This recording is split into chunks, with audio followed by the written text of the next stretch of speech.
You are watching Xirtus. By the way, the DRID reports that came out from OSAP are, the meat and potatoes of the whole disclosure thing, and they've been the least highlighted of anything that's come out. Um, and those documents talk about metallic glass, um, memory metals, shape retention alloys. They talk about metamaterials. They talk about a lot of different, space age materials. All the stuff in Terminator 2, basically, like all the. Yeah, I would maybe say so. Like ways to control machines with your mind. They did studies on. This was in one of the things. And then, we had Jack Sarfati just did that interview with my buddy Danny Jones of the Concrete Podcast. And, that was some weird stuff, like, and I don't know how much of it I believe personally, like the phone call that he got as a kid. And then some of the things he says, it kind of like he's been in this a long time, and he thinks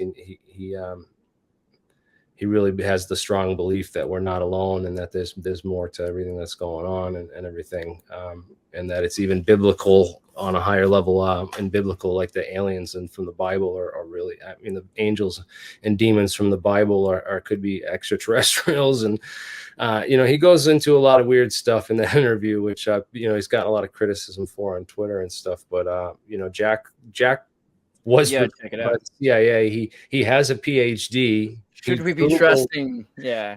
Should we trust? Does that mean we trust him? Don't trust everything he says. No, I don't buy everything. I don't, but you gotta look into things, test all things. But hey, it's true, right? This guy's 80 years old and he wants to share his story, and they haven't put him on mainstream media and plastered him everywhere. He's been kind of like fighting on the internet to get people to pay attention. There has been a lot of videos coming out that are just like little tech videos, though, that are definitely DoD, on YouTube and on Rumble and random channels that are like trying to put out the data that's already out there so that people can popularize information that's already been seeded to the public but been ignored.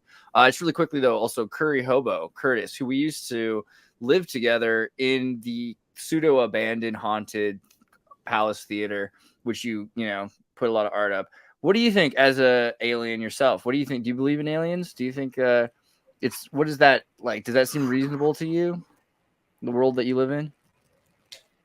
Yeah, I'm not afraid of the idea that there might Wait, hold on. Sorry, I was trying to ask Curry. I wanted to get Curtis's opinion. I thought you said the alien, the guy. Oh yeah, you are an alien scientist. Curry Hobo is definitely an alien. You mean him. What do you think? I believe in hobos. I'm not sure about aliens yet.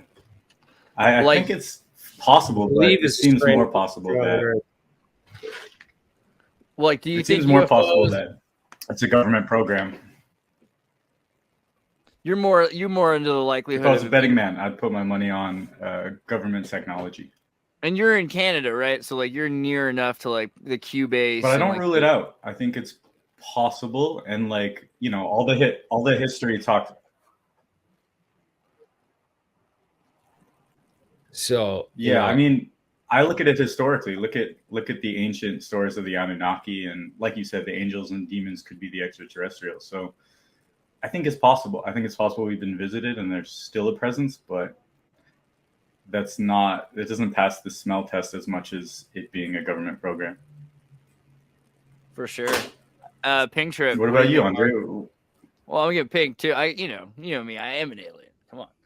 But Mark, what do you think? Do you think that this is government? Do you think that even if it is government, do you think that there are aliens and that this is somehow connecting us to demons or something else?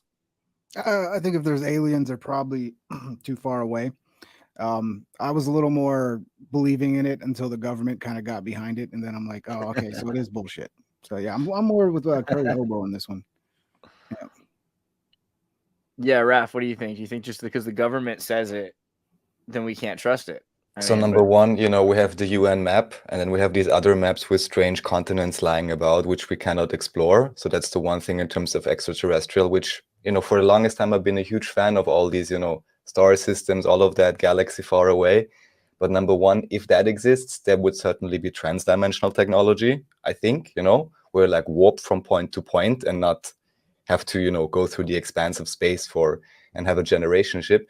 The main issue now, I think, is that from what I understood through Dark Journalists, at least, the main proponents now asking for disclosure are still kind of government agents. So it seems like a very contrived operation. And unfortunately, even stories like Bonnie and Betty Hill, from what I learned now, they have later been apparently kind of, you know, hypnotized by CIA people or so on. So it's never perfectly clear what could be a real, let's just say, unknown entity and what is only an unknown government entity, right? So this is really, we have to be very careful now, because we also know from Carol Rosin, the former secretary for Werner von Braun, that the last card will be the alien story. And I really hope it's the last card, so we're finally over with this and can make a new shuffle. But that's, you know, the main thing which should people make wary of this and look very, very closely in terms of who can you actually believe in what they say and who is really honest. So Carol predicted that in June of 2001. Have you guys looked into that story? Carol Rosin, right? So Carol Rosin is a Disclosure Project witness. She came out in June of 2001, and she said that Werner von Braun told her that, you know, first it was going to be the communists, and then second it would be the terrorists, and they would have, you know, anti-terror. And then once that thing ran out, then they would play the final card, and the final card was the alien card. And as we soon found out in 2020, that wasn't true. They had one more card left to play, you know, before they played the alien card. With that lab leak and all that. But it's I don't know. Carol was on point, dude. I don't know. Curtis, what were you about to, which story were you about to bring up? I think there's a lag on his connection. I was going to bring up that story in Brazil regarding the small town that was apparently the crash landing site, and there was hundreds of witnesses. I wonder if you guys had heard about that story. Yeah, so there's been a couple of those circumstances recently where they said they saw like flying around people, and like in Brazil they said they saw like a 17-foot tall person.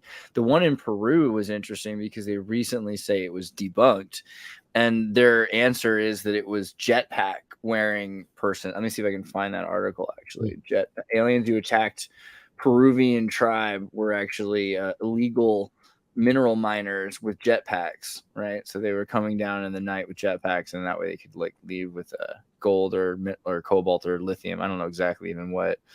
And you know, we talked about this before. The pictures aren't very good, and so that's the thing. We're always like, oh, could it be aliens? But this is supposed to be a dude, unless it's Mothman, I guess. But you know, there's a lot of these stories, and the thing is, to me, illegal miners with jetpacks, it's not just a James Bond movie. That actually makes plenty of sense. Like, you can get that stuff now from Alibaba. So it's not that crazy that someone would do that, because they can make enough money if we put a group of military guerrillas in jetpacks and have them steal enough minerals and they fly out. I mean, I don't know. That makes enough sense. That makes sense to you? No. Stay away from the cases without like physical evidence or data, because, you know, pixels we have lots of ways of manipulating pixels at this point with our technology. So I just try to I stick with the actionable intelligence and where like how can we figure out how this technology works and keep that kind of attitude towards the UFO field, you know, as I call it, you know, all the money you could dump into candle research will never invent you a light bulb.